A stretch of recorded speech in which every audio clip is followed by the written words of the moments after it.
नमस्कार, आप देख रहे हैं वी स्टार न्यूज। मैं हूं दिवाकर विक्रम सिंह। जब हम इस खबर की चर्चा करने जा रहे हैं तो रूह कांप जाती है।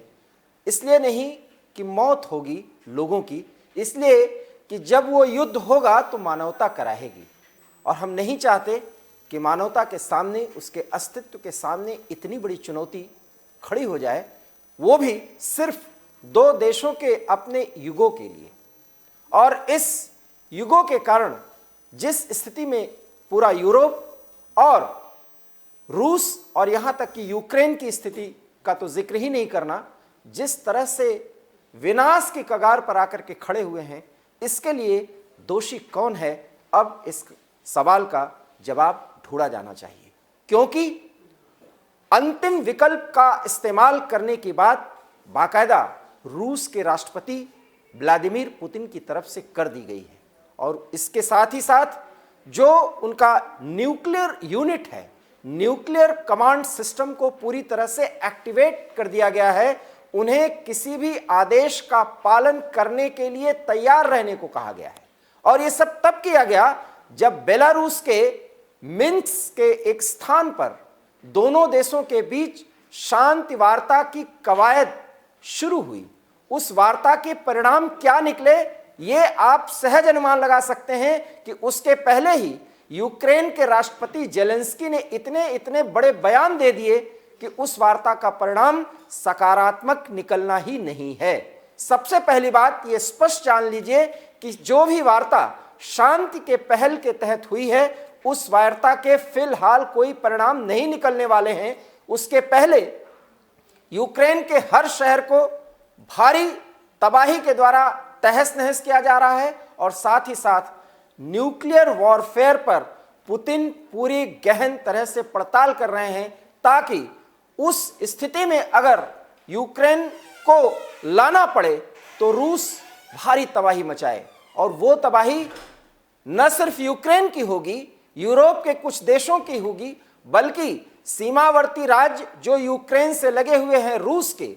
वो भी बुरी तरह से प्रभावित होंगे। हम आप इस बात की चर्चा जरूर कर सकते हैं कि न्यूक्लियर वॉर शुरू हो जाएगा, लेकिन अनुमान लगाइए कि वो न्यूक्लियर वॉर जो किसी भी स्थिति में अगर शुरू हुआ तो इसमें सिर्फ यूक्रेन और रूस शामिल नहीं होंगे। पता नहीं कौन कौन से देश किस स्थिति में अपने अपने ईगो को सेटिस्फाइड करने के लिए, अगर वो परमाणु संपन्न राष्ट्र हैं, तो उसका प्रयोग करेंगे। और उस स्थिति में मानवता के सामने, उसके अस्तित्व के सामने जो चुनौती होगी, इसका हम सहज अनुमान लगा सकते हैं। और इसलिए व्लादिमीर पुतिन भले ही ये दावा कर रहे हों और भले ही इस बात की धमकी दे रहे हों कि वो न्यूक्लियर वॉर को किसी भी समय शुरू करने का आदेश दे सकते हैं, लेकिन उस आदेश पर साइन करने के लिए, हस्ताक्षर करने के लिए उस पुस्तिका पर उन्हें कई बार सोचना पड़ेगा, क्योंकि तब वास्तव में पुतिन को जो कुछ भी साबित करने की कोशिश अमेरिका और यूरोप के देश कर रहे हैं, वो साबित हो जाएंगे और वॉर क्रिमिनल के तौर पर उनको माना जाना जाएगा। और उस स्थिति से बचने के लिए बातचीत के द्वारा जेलेंस्की के रणनीति को तहस नहस करने, उनके मनोबल को गिराने के लिए न्यूक्लियर वॉर की बात कही जरूर जा रही है, लेकिन न्यूक्लियर वॉर शुरू करने के पहले रूस को कई बार सोचना पड़ेगा, क्योंकि उस न्यूक्लियर वॉर की स्थिति में रूस भी प्रभावित होगा। शायद इस बात को विशेषज्ञ भी मानेंगे। वो इसलिए क्योंकि जिस परमाणु बम का इस्तेमाल किया जाएगा, उस परमाणु बम की ताकत हिरोशिमा और नागासाकी पर गिराए गए बम से 10 गुना अधिक है। और उसका प्रभाव न सिर्फ यूक्रेन के कीव शहर या उसके किसी बड़े शहर तक ही सीमित होगा, बल्कि जब हवा चलेगी, उस हवा के रुख के साथ वो रेडिएशन का जो फैलाव होगा, जिस तरीके से वातावरण प्रदूषित होगा, उससे यूरोप के देश भी प्रभावित होंगे और रूस के देश भी प्रभावित होंगे। और उस स्थिति में एक बार फिर मानवता कराहेगी, मानव समाज कराहेगा, बूढ़े, बच्चे, जवान, महिलाएं, पुरुष सब प्रभावित होंगे। दर्दनाक मौतों का एक ऐसा मंजर होगा जिसका आप सहज अनुमान नहीं लगा सकते। इसलिए एक बार कहने सुनने के लिए ये बातें सही लग सकती हैं, आपको रोमांचित कर सकती हैं, लेकिन जरा सोचिए उस स्थिति का, जब वो बम गिरेगा तो स्थिति क्या होगी। हम नहीं चाहते कि निरीह लोग मारे जाएं, जो बेजुबान लोग मारे जाएं, और सबसे ज्यादा जिनकी कोई गलती ही नहीं है वो एक ईगो की भेंट चढ़े। शायद इस युद्ध को रोकना और उसके लिए दबाव बनाना यूक्रेन और रूस पर यह बेहद जरूरी है। और इसी के तहत एक बड़ी खबर हम आपके सामने पेश कर रहे हैं, और वो ये कि भारत बाकायदा इस मुहिम में अब जुट गया है, क्योंकि यूक्रेन के राजदूत के अनुरोध पर भारत ने यह निर्णय लिया है कि यूक्रेन में दवाइयों सहित अन्य जरूरत के सामान भारत भेजेगा। हालांकि भारत रूस का एक अहम सहयोगी है, देश है, लेकिन इसके बावजूद भारत ने यह निर्णय मानवता के आधार पर, मानवतावादी मूल्यों के सिद्धांतों को पटल पर रखने के लिए इस तरीके का निर्णय लिया है। एक बड़ी खबर। लेकिन दूसरी खबर यह है कि न्यूक्लियर वॉरफेयर की जो भी तैयारी है उसको रूस ने न सिर्फ आदेश दिया है कि उस तैयारी को और पुख्ता किया जाए, बल्कि किसी भी परिस्थिति में अगर उसका इस्तेमाल किया जाए तो उसके लिए भी जरूरी प्रशिक्षण और उसका पूरी ट्रेनिंग, ये सब कुछ वहां की यूनिट कर रही है जो परमाणु हथियारों पर नजर रखती है, उस पर कंट्रोल रखती है। और इस प्रशिक्षण के जरिए रूस ये संदेश देने की कोशिश कर रहा है कि वो फादर ऑफ बम या न्यूक्लियर बम का इस्तेमाल कर सकता है उस स्थिति में, क्योंकि यूरोप के तमाम देश और अमेरिका ये चाहते हैं कि रूस अपने सिद्धांतों, अपने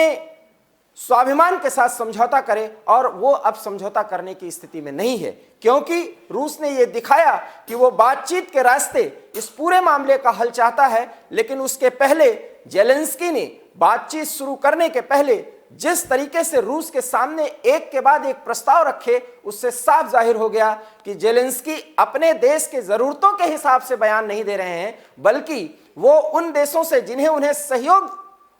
दिया जा रहा है, जिनसे सहयोग मिल रहा है, अर्थात नाटो के देश, यूरोप के कुछ देश, उनके कहने पर इस तरह का बयान दे रहे हैं। और वो देश चाहते हैं कि युद्ध लंबा खींचे। अगर युद्ध लंबा खींचेगा तो जिस तरीके के ताबड़तोड़ बमबारी यूक्रेन के सभी शहरों में हो रही है, वहां निरीह लोग, बेजुबान लोग मारे जा रहे हैं, बूढ़े, बच्चे, आम नागरिक उस बम के विस्फोट से बलि का बकरा बन रहे हैं। शायद ये सब उन सब देशों को मंजूर है जो सिर्फ हथियारों की सप्लाई करके जेलेंस्की के ईगो को बढ़ा रहे हैं। एक ऐसा देश और उसके राष्ट्रपति की तरफ से गैर बराबरी की लड़ाई में इस स्थिति पर वॉर हीरो बनने की भूमिका आपको सहज अच्छी लग सकती है, लेकिन इसके पीछे जो बर्बादी हो रही है और उसका जो दूरगामी परिणाम होगा, शायद जेलेंस्की इस बात को नहीं समझ पा रहे हैं। और वहां तक जब वो पिछले 2 से 3 दिनों तक अपने देश की सेना, अपने देश के नागरिकों का मनोबल बढ़ा रहे थे, वो हीरो थे। लेकिन एक बातचीत की पहल के बाद जब रूस खुद बातचीत के लिए सबसे पहले वार्ता की मेज पर आया, उसके बाद जेलेंस्की का जो बयान और उस वार्ता के पहले जो भड़काऊ बयान दिए गए, उससे साफ जाहिर है कि जेलेंस्की अब अपने देश की जरूरतों के हिसाब से भाषा का इस्तेमाल नहीं कर रहे हैं, बल्कि वो नाटो के उन देशों की भाषा बोल रहे हैं जो दूर से बैठकर हथियार तो सप्लाई कर रहे हैं, लेकिन उनकी सेना का एक जवान या उनके फाइटर जेट्स के एक भी विमान यूक्रेन की धरती पर उतरे हों। और शायद दूर से बैठ करके मजा लेने वाले इन देशों के बल पर जेलेंस्की जिस भाषा का इस्तेमाल कर रहे हैं, उससे यूक्रेन की आम जनता की तबाही, यूक्रेन के संसाधनों की तबाही सहज देखी जा सकती है। सवाल तो यह है कि आखिर में रूस के राष्ट्रपति को समझाया कैसे जाए, वो भी एक बड़ा सवाल है, क्योंकि भारत जैसे देश उसकी पहल कर चुके हैं और कर रहे हैं, क्योंकि बातचीत के रास्ते ही इस समस्या को सुलझाया जाए और दोनों देशों की संप्रभुता को सुनिश्चित किया जाए। भारत की यह पहल शायद सार्थक हो, और आज वो समय लग सकता है वो समझने में कि हमको लगता है कि भारत किस तरह का प्रयास कर रहा है, लेकिन भारत की बात ही अंततः रूस और यूक्रेन को माननी पड़ेगी, क्योंकि बिना वार्ता के अगर कोई लड़ाई इस तरीके से आगे बढ़ रही है तो विनाश, और विनाश उसके अतिरिक्त कुछ भी मिलने वाला किसी को नहीं है। हां, हथियारों की सप्लाई और कुछ जरूरत के सामान भेज करके यूक्रेन को एक बड़ी ताकत के रूप में उभारने की कोशिश की जा रही है नाटो देशों के उन सदस्यों की तरफ से, लेकिन उसमें नुकसान यूक्रेन के संसाधन का हो रहा है, यूक्रेन देश के हर उस शहर का हो रहा है, वहां के नागरिकों का हो रहा है। एक आंकड़े के मुताबिक 5 लाख से अधिक यूक्रेनी नागरिक पोलैंड और यूक्रेन से सटे अन्य देशों में शरण लिए हुए हैं। उसमें भारतीय भी वहां पर पहुंच रहे हैं, क्योंकि 18,000 से अधिक भारतीय नागरिक छात्र वहां पर थे। और एक जत्था आज दिल्ली पहुंचा है और उस जत्थे का स्वागत केंद्रीय मंत्री मुख्तार अब्बास नकवी ने की है। और उन लोगों का दिल्ली पहुंचने के बाद जिस तरीके से अपने मातृभूमि पर कदम रखा है, उनका उत्साह आप सहज ही आप स्क्रीन पर देख सकते हैं। लेकिन इतना तय है कि भारत ने अपने नागरिकों को लाने के लिए ऑपरेशन गंगा के तहत जिस तरह से सघन मिशन चलाया हुआ है, उसके दूरगामी परिणाम कुछ ही दिनों में 2 से 3 दिन के भीतर दिख सकते हैं, क्योंकि 4 केंद्रीय मंत्री बाकायदा अपने अपने डेस्टिनेशन पर रवाना हो चुके हैं। और केंद्रीय मंत्री ज्योतिरादित्य सिंधिया मोल्डोवा, जहां सबसे ज्यादा भारतीय छात्र पहुंच रहे हैं, उस पैसेज का इस्तेमाल करके, उसका इस्तेमाल करके वो अधिक से अधिक भारतीय नागरिकों को स्वदेश भेजने पर उस पर काम करेंगे, उस पर निगरानी रखेंगे और साथ ही साथ अपनी एक राजनयिक भूमिका भी अदा करेंगे उन देशों के राजदूतों या राजनयिकों के साथ बातचीत करके। तो कुल मिलाकर के भारत की यह पहल कि वो यूक्रेन को जरूरत के सामान और दवाई उपलब्ध कराएगा, और ये अनुरोध यूक्रेन के राजदूत ने भारत से किया और भारत ने उस पर तत्काल निर्णय लिया और यह फैसला किया कि भारत जरूरत की चीजें, क्योंकि वहां ठंड का मौसम है, और साथ ही साथ दवाइयों को भेजेगा। और इससे भारत की छवि एक बार फिर स्पष्ट हो जाती है कि भारत इन दोनों देशों के साथ बेहतर संबंध कायम रखना चाहता है और दोनों को एक साथ साधने की यह कवायद भारत की उस ताकत का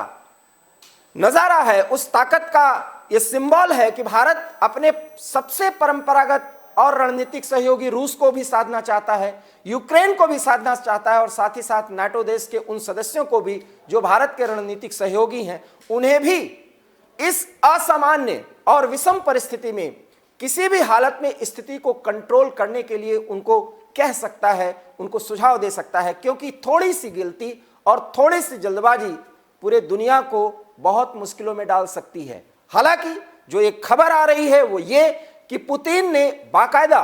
न्यूक्लियर कमांड सिस्टम को एक्टिवेट कर दिया है। इस एक्टिवेशन का मतलब है कि परमाणु हथियार को नियत स्थान पर जहां से उसे छोड़ा जाना है वहां पर तैनात कर दिया जाए, और न्यूक्लियर बटन, उसकी चाबी जो राष्ट्रपति के पास होती है, वो कमांडर से लेकर के राष्ट्रपति तक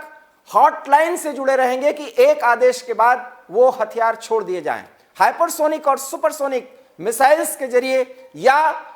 फाइटर जेट्स के जरिए इनको अगर छोड़ा जाएगा तो कीव शहर को निशाना बनाने की सोच सकते हैं। हालांकि जब हम इस खबर का जिक्र कर रहे हैं तो भी उस बात का जिक्र करते ही रूह कांप उठती है। लेकिन इतना जरूर जानिए कि अगर कीव शहर पर रशिया अपने एक न्यूनतम परमाणु हथियार का इस्तेमाल करेगा तो 52 किलोमीटर के दायरे में, 52 किलोमीटर के दायरे में मानवता और आधुनिक मानव समाज की सारी संरचनाएं एक साथ खाक में मिल जाएंगी। सिर्फ आग और धुएं का गुबार होगा और साथ ही साथ तहस नहस बहुमंजिला इमारतों और उसमें से आती चीख पुकार उन बच्चों की, माताओं की, बूढ़ों की और युवाओं की। और ऐसी स्थिति में लाकर के रूस अगर पूरी दुनिया को खड़ा करेगा तो रूस की स्थिति पूरी दुनिया में एक विलेन के रूप में हो जाएगी। शायद रूस ऐसा नहीं चाहेगा, इसलिए जो लोग इस बात का जिक्र बार बार कर रहे हैं कि परमाणु युद्ध कभी भी शुरू हो सकता है, शायद वो जल्दबाजी में है। लेकिन इतना जरूर है कि अगर अस्तित्व पर इस तरह का संकट आया तो रूस परमाणु युद्ध शुरू करने से पहले रासायनिक हथियारों का इस्तेमाल कर सकता है। और वो रासायनिक हथियार परमाणु युद्ध की तरह तो घातक नहीं होंगे, लेकिन मानव समाज के लिए वो बहुत ही ज्यादा कष्टकारी होंगे, क्योंकि उसके अटैक के बाद शरीर पर कई तरह के दुष्प्रभाव पड़ते हैं, सांस लेने की तकलीफें हो जाती हैं और इतने ज्यादा मौतें हो सकती हैं, इतने ज्यादा बीमार लोग हो सकते हैं कि यूक्रेन की स्वास्थ्य व्यवस्था भी पूरी तरह से चरमरा सकती है। और उस स्थिति में भी मानवता कराहेगी। लेकिन क्या इन स्थितियों में पूरी दुनिया को ले जाने देना है? शायद ये नहीं। इसलिए वैश्विक जनमत की से ये दरकार है और ये पुकार भी है कि अब पूरी दुनिया को कम से कम इस स्थिति में अगर रूस और यूक्रेन जा रहे हैं तो रोकने के लिए एक आह्वान करना चाहिए और एक पक्ष से बात नहीं करनी चाहिए। न तो हम यूक्रेन को वॉर हीरो साबित कर सकते हैं और न तो रूस को विलन, क्योंकि दोनों के बीच 2014 और उसके पहले 13 से जो ये संघर्ष शुरू हुआ था उसमें दोनों की अपनी अपनी गलतियां हैं और दोनों के अपने अपने युगों हैं और दोनों के अपने अपने स्वार्थ हैं और उसके कारण यूक्रेन का समाज, यूक्रेन के लोग और साथ ही साथ यूरोप के लोग और रूस के लोग भी किसी बड़े हमले की साजिश का शिकार न हो जाएं, उससे अब पूरी दुनिया को बचाना है। ऐसे में भारत की वो पहल कि दोनों को समझाने के रास्ते पर लाने की कोशिश करे और उसी के तहत राजनयिक मिशन चलाए, शायद यही समय की मांग है। और अगर ऐसा होता है तो अब तक की जो सबसे बड़ी खबर है कि न्यूक्लियर वॉर शुरू करने का आदेश किसी भी समय पुतिन दे सकते हैं, उस पर विराम लग जाएगा। क्योंकि अगर ये वॉर हुआ तो तीसरा विश्व युद्ध शुरू हुआ मानिए, और तब कौन देश किस पर किस तरह के हथियारों का प्रयोग करेगा आप उसका वर्णन नहीं कर सकते, आप उसका जिक्र नहीं कर सकते। सिर्फ और सिर्फ पूरी दुनिया में तबाही का मंजर होगा और ये पूरी मानवता के लिए एक बड़ा संकट का क्षण होगा, संकट की घड़ी होगी। एवी स्टार न्यूज में इतना ही। देश और दुनिया की तमाम बड़ी खबरों के लिए देखते रहिए एवी स्टार न्यूज, क्योंकि यहां खबरों का सिलसिला कभी नहीं थमता। दीजिए इजाजत, नमस्कार।